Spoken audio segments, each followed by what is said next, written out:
Pretty cool, Tuny. Thank you.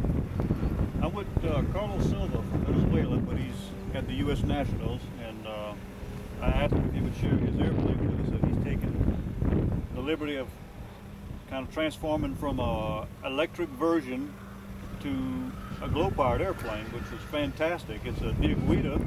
Who makes this airplane? Facundo operated in Argentina. Argentine. Yep. Okay. And let me ask you. Basic kit. And it's an electric kit. Yeah. I know you've made some modifications. I won't go into a lot of it, but one of them is the retracts. Yeah.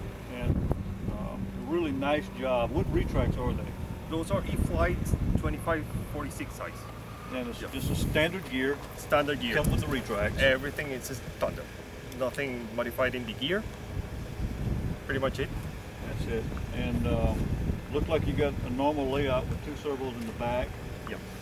And tell us a little bit about these super secret push rods you have here. That's just a knitting needle. A knitting needle. Yeah. And you thread them. You thread them, cut it to the length, and that's it. So we can start buying our stuff from Walmart now. Yeah. Pretty much. I like it. All right. Different colors, you can get it to match your lines and everything. Yeah, that's pretty neat. I'm going to rob my wife's knitting stuff, I guess. Yeah.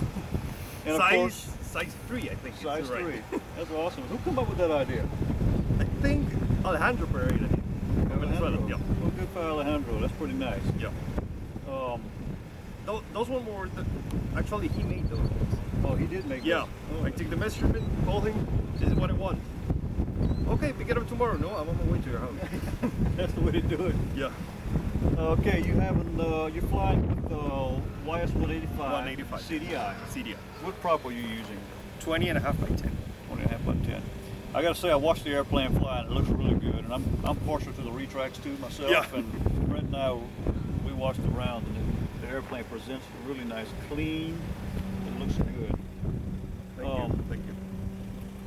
Let's get into some of the modifications you had to go through to make this go from an electric airplane to glow. Of course, I know that the chin, obviously. Yeah, the basic is the chin. It's the pretty much basic thing you need, but it's just pretty much the end part of the modification. First, all electric airplanes are built way lighter than a glow airplane, and if you did it like that, it wouldn't take the vibrations. Right. The engine. So you need to make new formers all the way to the fuselage. The fuselage is really strong. Those guys in Argentina do a great job with the fuselage, but it's not made to take a glow engine. So you got to put a former here, another one here, and pretty much all the stuff you're going to see inside. So traditional glow stuff, just converting an electric airplane that a normal glow airplane would mostly already have in the fuselage. Yeah, pretty much that. You And, need to get it strong. What is Everything. the final weight of the airplane was? 4950. 4950, and that's with retracts and a CDI module. Two and receiver all the batteries, 2 receivers, Yeah, because you have redundant receivers, redundant receiver batteries. a separate battery for the CDI, a spark switch CD for the CDI. Yeah. Everything, it's Wow. as heavier as it gets. That's incredible. Thank you. And of course, if you've watched Tuny on RC Universe, you watched while he built this airplane and the stuff he went through to build the airplane, and I got to see it firsthand, and I wanted to kind of share it with everybody. I don't think he's ever shared very many pictures of the airplane after the build thread, but it's impeccable quality. I'm kind of envious, to tell you the truth. Thank you. Can we take the wing off and look inside it? Because that's where some of the good stuff apart. is. Let's take it apart. I want to concentrate on how he addressed his wing stays. They're pretty unique the way he's done it. And I don't think is this the way the kit is intended to be done, or is this something you've modified? The kit is intended to be done similar. I'm gonna show you in a minute. Okay. How it should be.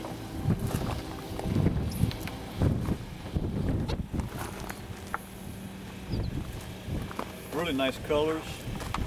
Very visible in the air too. It's just a pin on each side. It usually comes out easy. And the wire is like 1 millimeter maybe? Yeah. Just a very little wire is all you really need. And I think He actually has There's a wheel collar. a wheel collar at the end with of the a strut. locking screw that keeps the pin from sliding out, which is clever.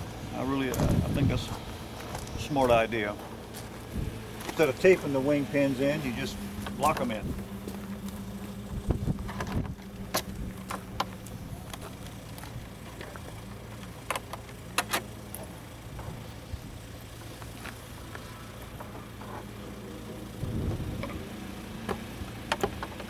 There it is. If you'll notice, he's got all reinforced with carbon fiber toe. That's one of the things that are not in the electric version, the carbon strip around the mountings. And you just wrap it before you Yeah. insert it. Yeah, otherwise it will crack open. Yeah, of course, on the glue it would. Yeah. I think on the electric would also, but Yeah. And more so on the glue for sure. yeah. And these wings are not standard wings. You've modified the wings Yeah, as well. they're a little bigger. A little bit bigger. Tips are bigger. Tips are bigger. About okay. an inch and a half inside. Okay. And you can see here where he's got twin receiver packs. Another pack here for his module. Super clean installation. Everything is done professionally. Really nice work. If you look over here, you can see where the the pin screws here. goes to the socket and the screws here.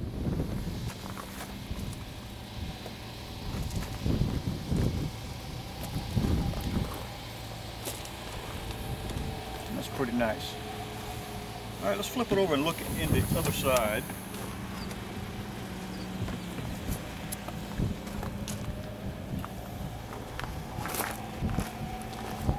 Tuny, how many flights do you have on this plane? Do you know? It's over 250, 250, 280, something around that. And it still looks immaculate. Nowhere that I can tell at all on the airplane. No stress cracks. Well, the usual YS stuff, but it's nothing. Every once in a while you'll get a kickback in it. And I don't know how you got away with this, but I would never get away with an engine that close to the cowling. You can see there's a crack somewhere here. It happens. With Yeah, the YS. it does happen. Every now and then you're gonna get a crack. Wait, we gotta put the gear.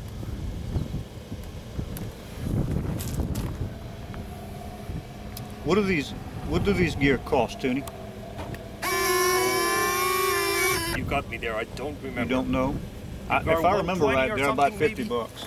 No, I think they're more. They're more But than I that? don't remember exactly. Okay.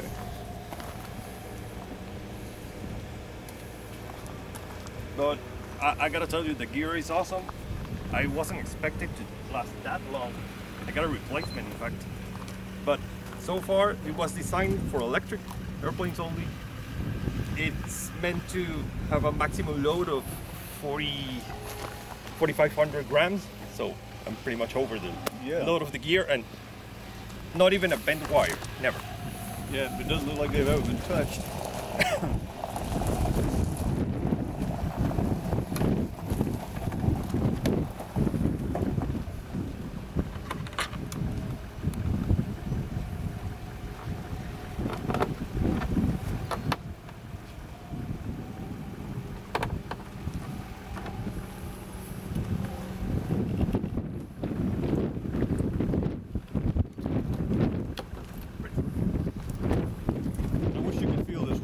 Very light. How much reinforcement do you run in your wings, Tuny? There's a spar that goes from each gear to the other gear. There's two ribs where each gear mounting plate sits. Then all is glassed all the way down. There's carbon here where the screws are going to be. There are balsa blocks here and here, the screws not to mess the balsa. Then there's glass in this part, just one layer. Then there's a second one that covers all of it. Okay. Top and bottom, there's glass here in the mount of each strut, and glass in the mount of each strut. And I know we've both had similar experience with wing failure. Yeah. And I know it's super critical to build these wings as strong as you possibly can. There are no shortcuts with a biplane. Impossible. There's no way to get it. It's not a matter of if they will break. Yeah, it's a matter of when. Yeah, they will break if they're not built strong enough. Yeah. And bad landing can break them. Yeah. Really. Especially with the gear the way they are. Yeah, the top wing is pretty much the same, but without the gear reinforcement. Right. Everything else is exactly the same. Reinforcement in the struts, in the servo openings, and in the center. And it's just a foam wing. Foam wing with a carbon core inside. monocoated, of course. Tuny's, he's a master at monocoating. I thought I was good until I seen this airplane. Very nice. And let's take a look inside. Look at the clean installation he has here, and just kind of slowly pan the camera in there. And if you want to be a master builder, this is a great example of how it's done. Everything in front of here is with screws. Not a quick release for the hatch. It really helps to make it quiet in the air. It's a really quiet airplane, and this is just a small part of it.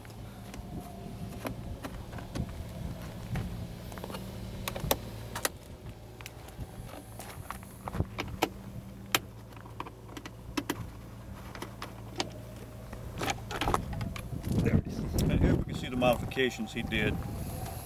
This is, of course, all built up. It's just balsa wood. Yeah, no, balsa wood and 3/4 ounce and 3/4 ounce on glass. each side. I can Yeah. feel it's very light, and this is evidently a monocoated block here Yeah. for his standoff. A really nice. This all had to be made. This is all Yeah, this horseshoe everything- and all this stuff had to be made for the YS mount. 185 CDI, still Yep. kicking. It's one of the first engines that they made. It's at hundreds of flight right now. And no problems at all with reliability at all No. from the motor. No, not a single problem. I can tell you, I've been with them this weekend, and this thing's run flawlessly. Well, Tuny, I'm glad you let us look at your airplane, and I know you got some other projects Anytime. on board, and Yep. we'll keep an eye on it. And Brett and I kind of look around the stuff that impresses, extraordinary accomplishments and feats, because you know we're in the same boat. We like to really stretch the limits and do things that are not supposed to be done. Yeah. You know, like biplanes with retracts. Yeah. So hopefully the next time I interview you, you have built an Alferma biplane, and we'll be Hopefully. interviewing that, and then we can borrow it from you for the World Championships. Yep. I heard it was coming next week. Okay. Well, it's good to have an interview with you. Thank you, Bryan. I appreciate it. Thank you. Thank you, Tuny.